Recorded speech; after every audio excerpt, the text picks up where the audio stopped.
듣고 하나님이 자기들과 함께 계셔 행하신 모든 일을 말하며 바리새파 중에서 어떤 믿는 사람들이 일어나 말하되 이방인에게 할례를 행하고 모세의 율법을 지키라 명하는 것이 마땅하다 하니라.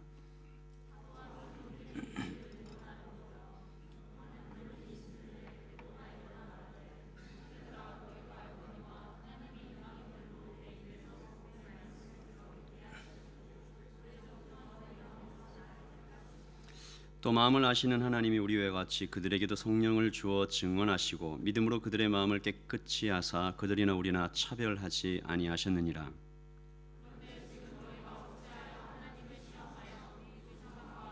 능히 매지 못하던 멍에를 제자들의 목에 두려내나 그러나 우리는 온 무리가 가만히 있어 바나바 바들이 하나님께서 자기들로 말미암아 이방인 중에서 행하신 표적과 기사에 관하여 들은 말하는 것을 듣더니 말을 마치매 야고보가 대답하여 이르되 형제들아 내 말을 들으라.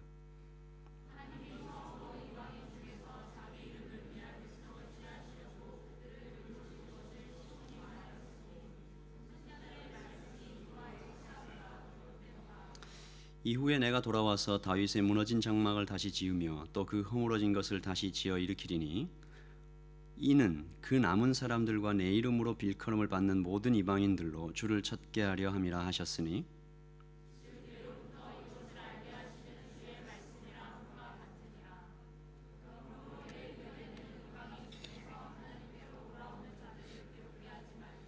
다만 우상에 더러운 것과 음행과 목매어 죽인 것과 피를 멀리하라고 편지하는 것이 옳으니 이는 예로부터 각 성에서 모세를 전하는 자가 있어 안식일마다 회당에서 그 글을 읽음이라 하더라. 이에 사도와 장로와 온 교회가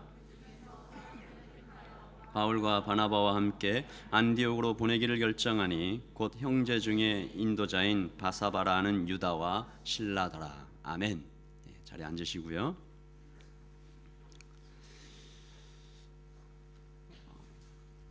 바울이 복음을 전하다가 많은 핍박을 받죠.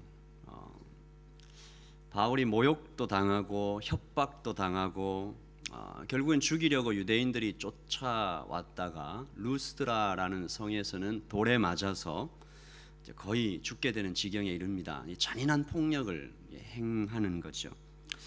아마 여기저기 부러지고 살이 터지고 뼈가 부러지지 않았을까. 피투성이가 되어 쓰러진 바울을 유대인들이 죽었다 여기고 성 밖으로 버립니다. 공손히 다루지 않았겠죠. 휙 내다 버렸겠죠. 하지만 우리가 성경에서 보듯이 성령께서 그를 다시 일으키시고 바울은 루스드라 성으로 다시 들어갔다가 그 다음 날 더베로 가기 위해 길을 나섭니다. 산토끼가 피를 흘리며 눈밭을 걸어가듯 바울이 유럽을 지나간 길이 그랬다. 터벅터벅 피를 흘리며 걸어갔을 것이다. 사랑하는 청년 여러분, 바울이 흘린 피 그리고 예수 그리스도께서 흘린 피, 우리가 다 그 피에 빚진 사람들입니다. 사도들의 피, 초대교회 성도들이 콜로세움에서 흘린 피, 그리고 한국의 성도들이 절두산에서 목베어 죽이면서 흘린 피, 다 그 피 때문에 우리 모두가 여기 앉아 있는 것 잊으면 안 됩니다. 무엇보다 예수 그리스도께서 흘리신 피.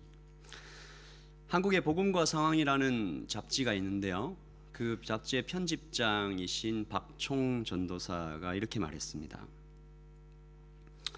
우리가 깨끗하고 위생적인 곳에서 안전하고 편안한 출산을 맞게 하려고 예수님 당신은 습기차고 말똥이 굴러다니는 마국간에서 태어나셨습니다. 제가 애를 넷이나 낳고 손수 탯줄을 끊어보니 당신의 탯줄은 대체 무엇으로 끊었을까?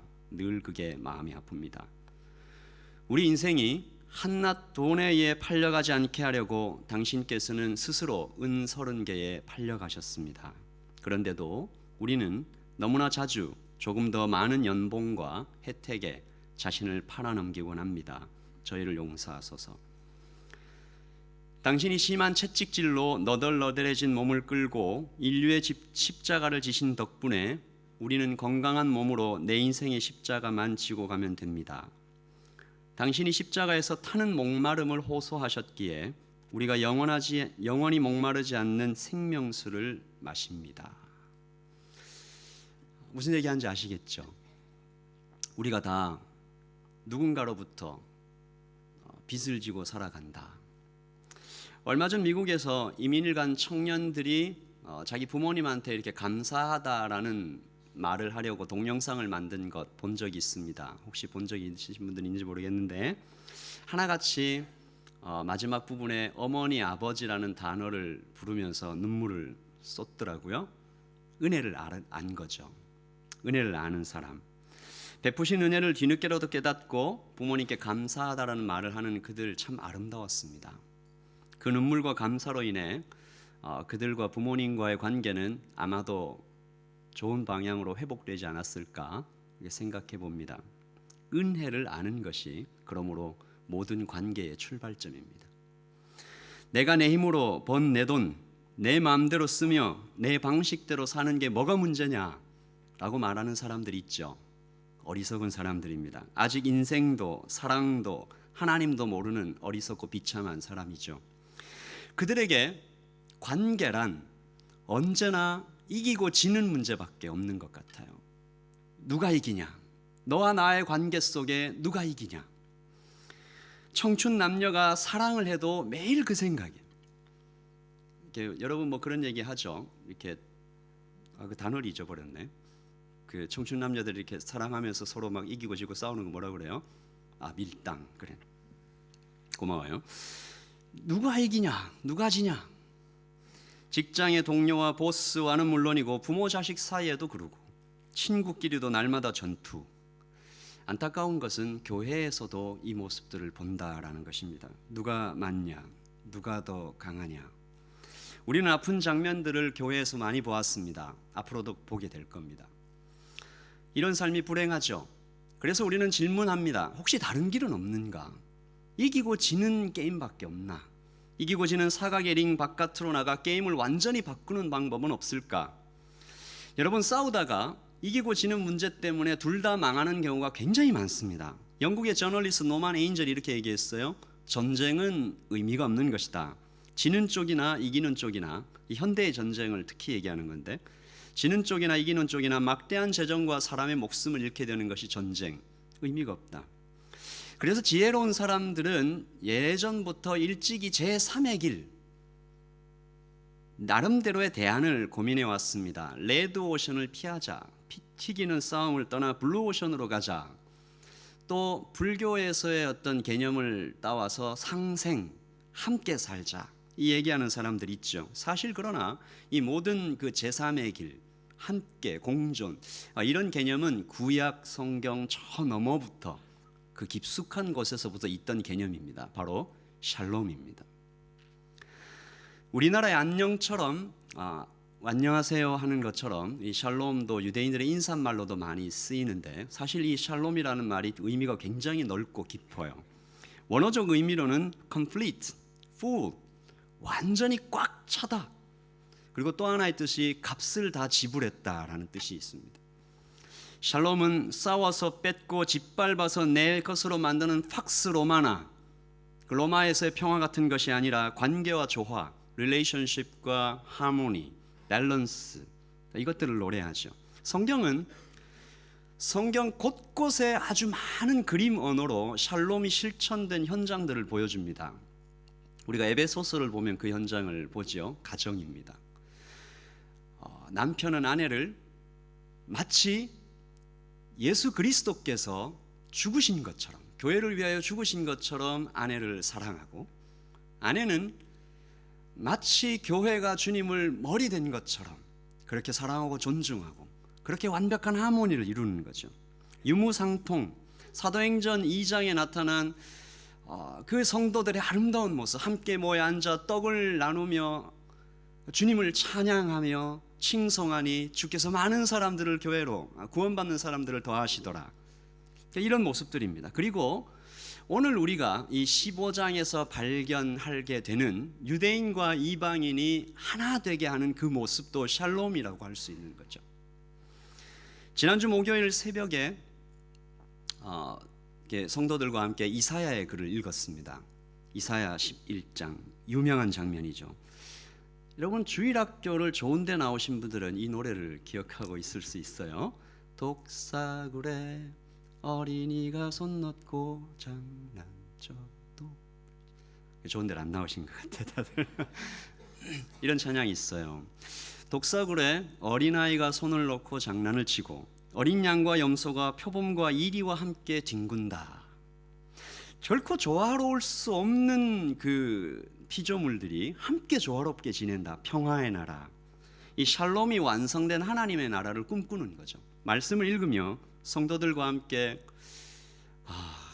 이 마하나임 공동체 이 공간에서도 또 하누리교회 전체로도 또 오클랜드 이 전체에도 이 땅에 샬롬이 임하기를 함께 기도하며 소망했습니다. 모든 목장에 또 여러분이 이제 곧 이루게 될 모든 가정에 특별히 또 이렇게 방금 가정을 이루고 돌아온 우리 김종현 부부에게도 이 샬롬이 임하기를 소망합니다. 예수님의 또 다른 이름이 평화의 왕 샬롬이죠. 샬롬의 왕입니다. 우리 이 땅의 빛과 소금 즉 샬롬의 사도로 우리가 부름을 받았는데요. 어디를 가나 그곳에 하나님의 평화가 임하게 하라. 그것이 우리에게 내려진 하나님의 명령입니다. 사도 바울이 그래서 모든 서신서의 첫 마디를 이렇게 기록합니다. 우리 하나님 아버지와 주 예수 그리스도로부터 은혜와 평강이 있기를 원하노라. 여기에 쓰여진 단어가 바로 샬롬이죠. 그냥 하는 말이 아닙니다. 그의 사명과 그의 목표, 그가 반드시 이루고 싶은 나라, 그 교회 샬롬입니다. 처음에 우리 15장 전에요, 14장, 13장에 우리 안디옥 교회를 살펴봤잖아요. 그 안디옥 교회에 이 샬롬이 실천되고 있었어요. 안으로는 더러 사랑했고 밖으로는 복음을 힘차게 전하며 그렇게 아름답게 가는 모습이죠. 우리 살펴봤잖아요. 그러니까 그렇게 살아가는 안디옥 교회의 성도들을 보고 안디옥 사람들이 뭐라고 불렀습니까? 그리스도인이다라고 불렀죠. 그리스도로 완전히 하나 된 모습, 그걸 발견한 거죠. 그런데 오늘 15장에 이 안디옥 교회의 평화를 깨뜨리는 사건, 이 샬롬이 깨지게 만드는 한 사건이 일어납니다. 예루살렘으로부터 한 무리가 내려왔다. 그래서 무언가 얘기를 시작했는데 야고보가 보냈어요 라고 그러면서 내려와가지고 바리새파 유대인들이 내려와서 이렇게 말합니다. 너네들 구약에 대해서 잘 모르지? 안디옥 사람들이 이방인 사람들이니까 잘 모를 수 있죠. 이 구약에 대해서 너네들 잘 모르잖아. 그러고 딱 서서 가르치기를 시작하는 겁니다. 그러니까 안디옥 사람들이 이게 뭔가 이 본토에서 오셨고 구약에서도 잘 하시고 귀를 솔깃하게 듣습니다. 이들이 이렇게 말합니다. 이방인 여러분, 여러분이 하나님 나라의 백성이 된 것, 하나님을 믿게 된 것 정말 진심으로 축하합니다. 그런데 여러분이 잘 모르고 있던 사실 하나가 있는데 진짜로 하나님의 백성이 되려면 할례를 받아야 됩니다. 율법을 지켜야 됩니다.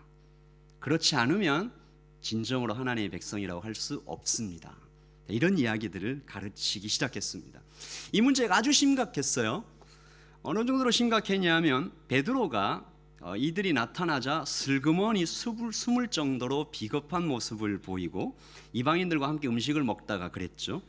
베드로가 겁을 먹고 숨자 바나바도 함께 그 물결에 휩쓸려 넘어가고 다른 유대인 신자들도 따라갔습니다. 교회가 흔들흔들하는 거죠. 샬롬이 깨진 겁니다. 유대인과 이방인을 조건 없이 하나 되게 하신 복음이 힘을 잃어가는 현장이에요. 그러니까 바울이 가만히 있을 수가 없죠. 불같이 화를 냅니다. 문자 그대로 마치 정말 이 불을 뿜듯이 그렇게 화를 내죠. 사람들이 다 있는 공개적인 현장에서 베드로를 책망합니다. 이 장면이 갈라디아서 2장에 기록이 되어 있죠. 그리고 그 유대인들과 이 바울과 이 격렬한 의견 충돌과 논쟁이 일어납니다. 이 칼만 안 들었다 뿐이지 마치 칼과 칼이 맞부딪히며 불꽃이 일어나듯이 그렇게 토론했을 것입니다. 격투했을 것입니다. 이 문제가 바울에게는, 이 문제가 복음에게는, 이 문제가 교회의 설립과 확장이 있어서 교회의 존재 이유에 있어서 굉장히 심각한 문제였다라는 것입니다. 왜 그렇게 이 문제가 심각했냐? 그들은 지금 예수님을 믿는 것만으로는 충분하지 않다라고 말하는 것입니다. 잘 들으십시오. 예수님을 믿는 것만으로는 충분하지 않다. 너희들의 믿음에 할례를 더하라. 그리고 그 할례에 율법을 더하라. 예수님의 모세를 더하라. 그렇지 않으면 안 된다. 물론 이 할례가 나쁜 것은 아닙니다. 할례가 하나님과 아브라함이 맺은 언약의 상징이죠. 아이가 태어나면 8일째 되는 날 그 남자의 성기 위에 덮여 있는 표피를 제거하는 행위로서 은밀하게 나는 정말 하나님의 백성이다라는 표시를 몸에 지니게 되는 거죠. 그래서 이방인들과 구별되는 하나님의 백성이 되는 것입니다. 이것은 나는 내 하나님이 되고 너는 내 백성이 되리라라는 어떤 표지였죠. 사인이었죠. 좋은 거예요. 그래서 할례 받지 않은 자는 성전에 들어갈 수 없도록 구약에 그렇게 했죠. 그 사람들이 이제 이렇게 얘기하는 겁니다. 이방인들도 하나님 믿게 됐으니까 그 할례를 받아라. 그런데요, 이게 예수님 오심으로 인해서 다 없어진 거예요. 예수님께서 다 이루신 거예요. 그 외적인 표지들과 율법에서 사람을 다 해방시키셨다고 예수님께서 이미 다 얘기하신 것인데 다시 옛날로 돌아가려고 하는 거예요. 그래서 사도 바울이 이 문제에 대해서 갈라디아서 2장에서 굉장히 강하게 얘기하고 나서 갈라디아 3장 첫 절에 보면 마치 울듯이 얘기합니다. 어리석도다 갈라디아 사람들이여, 다시 옛날로 돌아가려고 하냐. 여러분, 이런 거 우리가 자주 보죠. 예수님 믿고 정말 예수님만 붙잡으려고 그렇게 삶을 결정하고 이렇게 쭉 살아가려고 하는데 여러 가지 문제가 우리에게 찾아오면 다시 되돌아가려는 그런 마음들, 그런 시도들 보이죠. 저는 오늘 이 샬롬이 깨진 현장, 그 현장을 바라보면서, 그 교회를 바라보면서 어떻게 하면 우리가 이 샬롬이 실천된 지상교회를 경험해 갈 수 있을까? 우리가 한 3가지 정도를 좀 같이 살펴보려고 합니다. 우리가 첫 번째 살펴볼 것은 본질과 비본질입니다. 본질을 놓치고 비본질의 힘을 쏟게 될 때 샬롬이 깨지죠. 본질은 뭡니까? 예수 그리스도이십니다. 비본질이 뭐예요? 본질을 드러나게 하기 위해서 사용되는 모든 것을 비본질이라고 합니다. 그러니까 원칙적으로 비본질이 꼭 나쁜 건 아니에요. 그런데 이 비본질에 집중하다가 본질을 놓치면 아주 위험한 상황에 되는 거죠. 비본질이 이런 겁니다. 문화와 행동, 관습과 예식들, 이런 것들은 상황에 따라 유익도 되고 도움도 되죠. 한국의 유교 문화를 한번 예로 들어볼까요? 나이와 계급, 남자와 여자를 엄격하게 구분지어 명령하고 복종하는 문화, 유익한 점도 있어요. 조직 일사천리하게 이렇게 쫙 진행되는 그런 어떤 전투적인 그런 면도 있지만, 이 유교 문화에 한국의 근대에 이르러서 군대 문화까지 더해지니까 그 심각성이 굉장히 심해졌습니다. 우리 싸움 일어나면 한국 사람들이 가장 먼저 하는 얘기가 뭐죠? 나이가 몇이냐? 너 몇 살이야? 그럼 이제 게임이 끝나는 거예요. 나이는 모든 것을 초월해 모든 것 위에 자리 잡고 계십니다.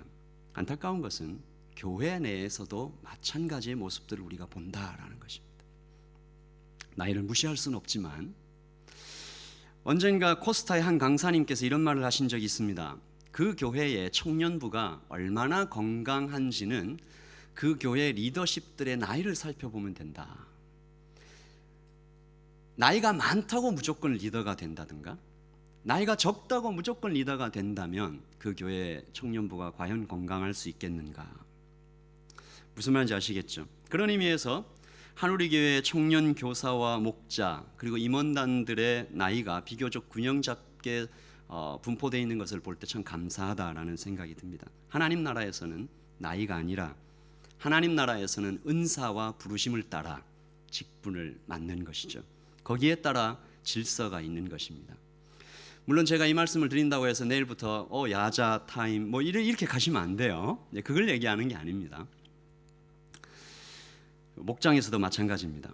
목장에서 나이가 적든 많든 목자가 말씀을 들고 설 때 그 말씀과 함께한 목자가 권위가 있는 거예요. 그러므로 모든 목원들에게 부탁합니다. 목자보다 나이가 아무리 적어도 목자가 아니 거꾸로 얘기했다. 목자보다 여러분 목원이 아무리 나이가 많아도 성경 지식이 자기가 더 많다 해도 목자의 권위를 존중해 주시기를 부탁합니다. 목자들도 마찬가지입니다. 나는 나이가 적으니까 그런 것이 아니고 나이와 그 어떤 것에 상관없이 그대들의 손에 들려있는 그 성경의 권위 앞에 스스로를 무릎 꿇게 하시고 목원들을 무릎 꿇게 하셔야 되는 것입니다. 또 어떤 것들이 비본질일까요? 예배 시간에 사도신경을 해야 되냐 말아야 되냐, 어떤 성경 번역본을 사용하느냐, 어떤 악기를 예배 때 사용해야 하느냐, 심지어 어떤 교회에서는 예배당에 카펫을 까는데 무슨 색깔로 깔 것이냐, 이것 때문에 교회가 둘로 갈라진 경우도 있습니다. 모두 비본질의 마음을 뺏긴 것이죠. 이런 비본질의 문제가 본질을 놓치지 않도록 하는 것이 바로 샬롬을 유지하는 우리 모두의 과제입니다. 여러분 모두가 무엇이 본질인지 무엇이 비본질인지 분명하게 구분하고 하나님 앞에 서시기를 부탁합니다. 두 번째입니다. 같이 한번 읽어보죠. 시작. 샬롬은 우리가 형제다 할 때 지켜집니다. 자, 이제 안디옥 교회에서의 논쟁이 어느 정도 이렇게 격렬하니까 이 바울과 바나바가 그럼 이제 예루살렘 교회에 가서 함께 토론하자, 거기 가서 문제를 해결하자라고 하면서 예루살렘 교회로 올라갑니다. 올라가서 벌인 토론도 만만치 않습니다. 치열하게 토론하죠. 물러섬이 없는 장면입니다. 목소리 높이고 얼굴 붉히고 목에 핏대가 새우도록 아마 그랬을 것입니다. 굉장히 좀 밖에서 볼 때는 이게 뭐 그렇게 아름답게 보이지 않을 수 있는 장면이죠. 그런데 사실 이 토론 자체가 그 교회의, 예루살렘 교회의 초대교회의 건강성을 얘기해 줍니다. 얼마나 건강했는가. 누구도 상대방을 힘이나 논리나 어떤 다른 것으로 찍어 누르지 않고 입도 막지 않았어요. 완전히 틀린 말인데도 들어줘요. 사실 유대주의들의 생각이 그냥 어리석은 생각이잖아요. 말도 안 되는 거죠. 복음에 대한 이해도 없고 복음의 본질도 해칠 수 있는 위험한 것들인데 예루살렘 공의회가 그들의 말을 다 들어주는 거예요. 인격적 모욕을 주지 않습니다. 그런데 이 초대 교회가 언제나 그래 왔어요. 이 참 아름다운 모습인데, 예전에 가룟 유다를 대신할 사도를 뽑을 때도, 또 과부를 구제하는 일 때문에 문제가 생길 때도 예루살렘 그 교회가, 모든 교회가 언제나 토론과 그 모든 언론의 자유를 다 열어주면서 자유롭고 치열하게 의견을 주고받으면서 결론에 이릅니다. 그리고 오늘 우리가 읽은 본문에도 나오는데 그 얘기가 다 듣고 나서 야고보가 일어나서 말하죠. 언제 들어도 참 아름다운 단어, 형제들아, 이렇게 부르는 거예요. 그냥 말한 단어가 아닙니다. 제가 목장 모임에서도 잠깐 그것을 언급했지만 이 성경에 쓰여 있는 단어들이요 굉장히 치밀하고 그리고 깊은 의미들을 담고 있는 단어들이에요. 쓸 때도 그냥 쓰는 게 아니에요. 진심을 담아서, 사실을 담아서. 형제들아, 형제여, 너와 내가 형제다. 교회는 그리스도의 몸이며 그리스도는 교회의 머리가 되시고 너와 나는 몸의 각 부분이다. 너와 내가 나눌 수 없는 한 몸이다. 피를 나눈 형제보다 더 가까운 그리스도의 피로 맺어진 형제다. 이 인식이 초대교회에 있었다라는 거죠.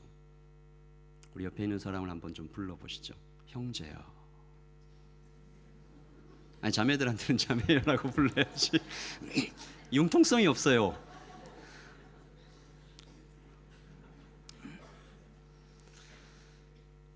우리가 지금 말로 형제여라고 불렀지만 이것이 깨지지 않도록 우리 모두가 정말 힘을 쏟아야 됩니다.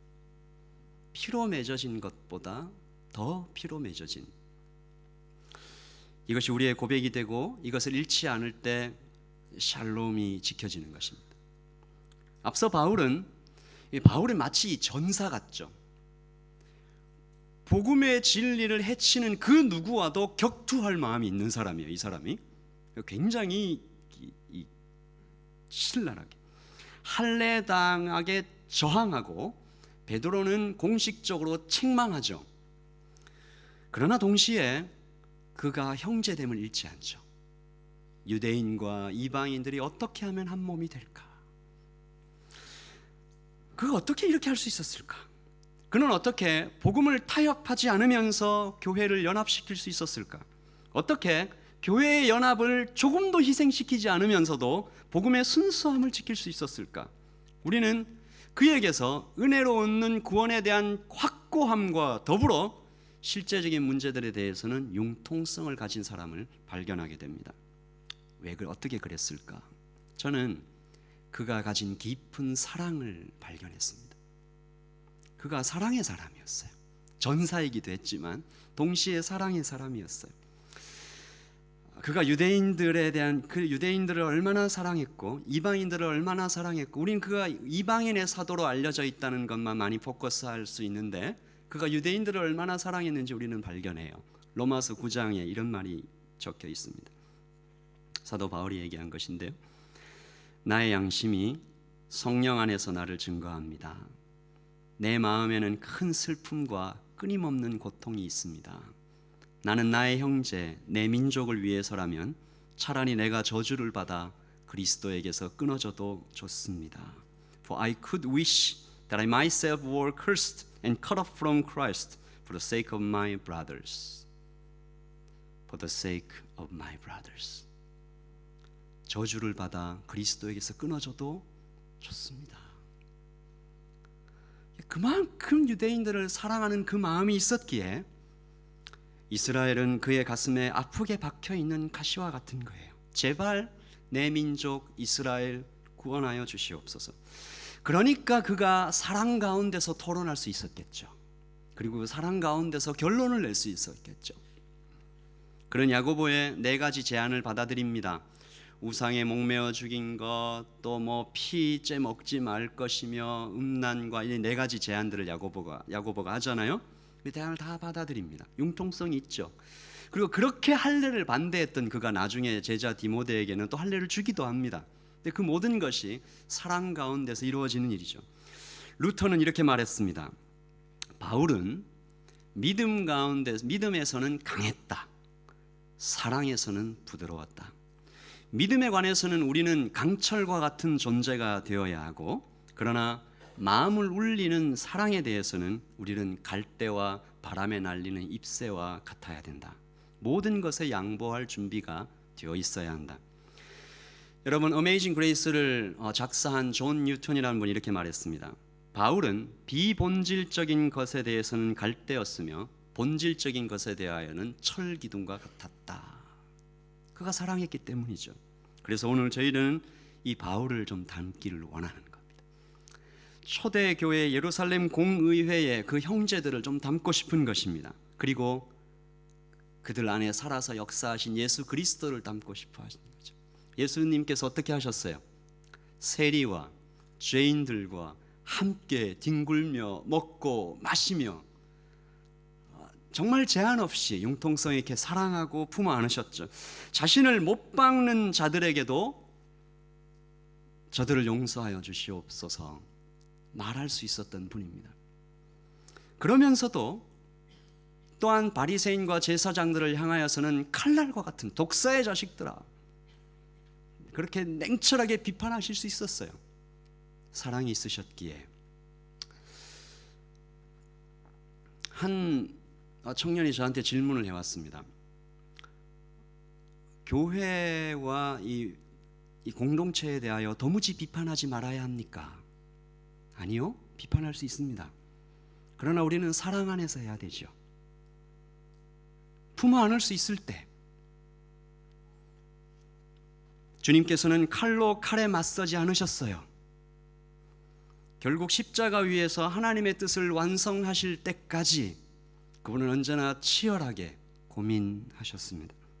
그래서 오늘 우리는 이 교회에서 이 샬롬을 지키게 하기 위하여 우리는 형제됨을 잃고 있지는 않는지, 우리는 사랑 안에서 비판하고 있는지, 많은 그 비본질에 눈이 팔려서 본질을 잃어가고 있지는 않은지 반성해 보는 것입니다. 마지막 세 번째입니다. 같이 읽죠. 시작. 은혜를 아는 사람이 샬롬을 누릴 수 있습니다. 이 샬롬은 은혜를 아는 자들만이 누릴 수 있는 축복입니다. 예루살렘 교회에서 격렬한 토론이 거의 끝나갈 때쯤 베드로 사도가 일어나서 이런 말을 합니다. 하나님께서 믿음으로 그들의 마음을 깨끗이 하사 그들이나 우리나 차별치 아니하셨느니라. 이게 15장 9절에 나오는 말씀이죠. 그들은 이방인들이고 우리는 이제 유대인들인데, 그런데 지금 너희가 어찌하여 하나님을 시험하여 우리 조상과 우리도 능히 매지 못하던 멍에를 제자들의 목에 두려느냐. 11절입니다. 그러나 우리는 그들이 우리와 동일하게 주 예수의 은혜로 구원받는 줄을 믿노라 하니라. 우리 11절 같이 읽죠. 시작. 그러나 우리는 그들이 우리와 동일하게 주 예수의 은혜로 구원받는 줄을 믿노라 하니라. 10절 말씀이 굉장히 우리 마음에 와서 박히죠. 우리 조상과 우리도 능히 매지 못하던 짐을, 우리 조상과 우리도 이 같이 함께 고백하는 거예요. 나만 그렇다 얘기가 함께, 우리 조상도 우리도 함께 지지 못하던 이 율법이라는 짐을 왜 저 형제들의 목에는 두려고 하냐? 이게 무슨 말입니까? 함께 고백하는 거죠. 야라고 안 했겠죠. 여러분이 율법으로 구원받았습니까? 행위로 구원받았습니까? 우리가 다 하나님께서 주신 은혜로 구원받은 것 아닙니까? 이 고백을 하는 거죠. 아마 좌중에 모인 청중들은 숙연해졌을 것입니다. 그렇지, 그래, 우리 모두가 은혜로 구원받은 거지. 그 생각에 다 함께 머물렀죠. 그래서 오늘 15장에는 베드로의 이 말이 끝나자 온 회중이 잠잠했다. 마치 거울과 같은 그 침묵이 흐르는 거죠. 깊은 반성. 이것은 베드로의 인생 저 밑바닥부터 치밀어 오르는 고백입니다. 그리고 복음의 가장 핵심적인 선언이죠. 그리고 저 바리새인들의 거짓말이 탄로나는 순간이며, 지금까지 목에 핏대를 울리며 이방인들을 향해 손가락질했던 그 손가락이 부끄러워지는 순간입니다. 여러분, 예수님께서 이야기해 주신 한 이야기 아시죠? 1만 달란트 빚진 자가 있었습니다. 뉴질랜드 미국 달러로 한 60억 달러 정도 되는 돈입니다. 1만 달란트 빚진 자가 왕 앞에 와서 무릎을 꿇고 울죠. 도저히 갚을 수가 없습니다. 그러니까 왕께서 알겠다, 다 없는 것으로 하자. 그러니까 빚을 없는 것으로 해주죠. 다 탕감해 줍니다. 정말 기적적인 드라마틱한 장면이죠. 그런데 그 1만 달란트 빚졌다가 용서받은 그 관리가 나오자마자 100데나리온, 지금 돈으로 한 몇만 불 조금 안 돼요. 그 돈을 빌린 자기 친구한테 가서 목을 붙잡고, 성경에 그렇게 되어 있습니다. 이게 멱살을 붙잡고 돈 내놔라. 그 똑같은 얘기를 하죠. 못 주겠습니다. 막 울고 하니까 그런 얘기 아니냐. 감옥에 집어넣어라. 무슨 얘기를 하는 건가요? 은혜를 모르는 사람이 이토록 잔인할 수 있다. 내가 받은 어마어마한 은혜를 생각하면 용서 못할 사람이 없다. 여러분 눈에 혹시, 여러분 공동체에 혹시 저 사람은 왜 저럴까? 용서하지 못하는 사람이 있습니까?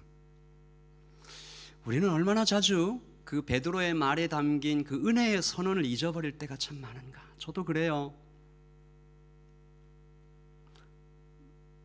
이렇게 잘 상대방의 약점이 잘 보이는 사람들 있죠. 이 특별한 은사를 받은 사람들.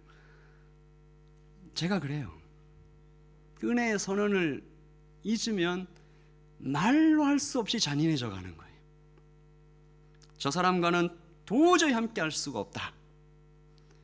장로교회 한 목사님께서 순복음교회 목사님들과 연합 집회를 계획하다가 하신 말입니다. 저 사람들과는 도저히 함께할 수가 없다. 시끄러워 죽겠다. 의견이 맞지 않아 돌아오면서 하나님께 투덜투덜합니다. 주님, 저는 그 사람들과 도저히 함께할 수 없습니다. 그때 마음 한구석에서 이렇게 깨달음이 이렇게 탁 쳐다오는 거예요. 무슨 깨달음입니까? 마치 주님께서 이렇게 말씀하시는 것 같은, 얘야, 나도 너와 함께 일하지 않냐. 그 깨달음 얻고 그냥 목사님 무릎 꿇는 거죠. 그렇구나. 하나님도, 주님도 나와 함께 일하시는데 내가 뭐라고? 여러분, 이 은혜를 잊지 않을 때 하나님께서 나를 어떤 사랑과 어떤 은혜로 구원하셨는지, 내가 어떤 절망에서, 어떤 어둠에서, 어떤 구덩이에서 건져졌는지, 어떤 죽음에서 해방됐는지 잊지 않을 때 우리 공동체의 샬롬이 깨지지 않을 수가 있습니다. 그 공동체는요, 치열하게 토론을 할 수 있어요. 그러나 우리가 형제다라는 것은 놓지 않아요. 그리고 비본질 때문에 싸우지는 않아요. 비본질에는 한없는 자유를 이렇게 줄 수 있는 거죠. 본질에 해당되는 것은 우리가 치열하게 토론할 수 있으나 그때에도 우리가 형제다라고 생각하면서 손을 잡고 있어야 되고, 언제나 주께서 우리에게 주신 은혜를 깊이 상고하는 그 마음이 있어야 된다는 것입니다. 결국 이 안디옥 교회가 샬롬을 다시 되찾죠. 그래서 이 예루살렘 공의회의 결정은 공식적인 결정이었기 때문에 이후로는 다시는 이 할례당이 다른 의견을 제출할 수 없도록 그렇게 관계를 완전히 끊습니다. 이것이 또한 교회가 함께 내린 결정에 우리가 순복해야 하는 어떤 하는 모습을 보여줍니다. 저는 이 만하인 공동체가, 한 우리 교회가, 이 땅에 있는 모든 교회가 샬롬이 실천되는 지상교회로 나타나기를 소망해 봅니다. 주께서 은혜 주시면 이 꿈은 가능합니다. 한국 문화도 아니고 키위 문화도 아니고 예수 문화를 세워갈 교회가 없는가? 비본질에는 자유를 가지되 본질에는 태산처럼 우뚝 서 있는 교회를 만들어갈 수 없을까? 치열한 토론이 일어나고 격투하듯이 싸울 수도 있지만 그 어떤 순간에도 너와 내가 형제됨을 잃지 않는 교회, 그런 공동체에 세워갈 수 없을까? 나의 나 된 것이 주님의 오직 은혜임을 고백하는 그 교회, 우리 모두가 너와 내가 똑같이 우리이며 은혜가 필요한 존재임을 각인시켜가는 교회, 그런 교회를 세워갈 수 없을까? 우리는 고민하는 것입니다. 사랑하는 청년 여러분, 말씀을 배우십시오. 말씀의 권위 앞에 날마다 무릎을 꿇고 마음을 한없이 부드럽게 하십시오. 제가 최근에 이 만화인 공동체를 보면서 떠오르는 한마디가 있는데, 피리를 불어도 춤추지 않는다.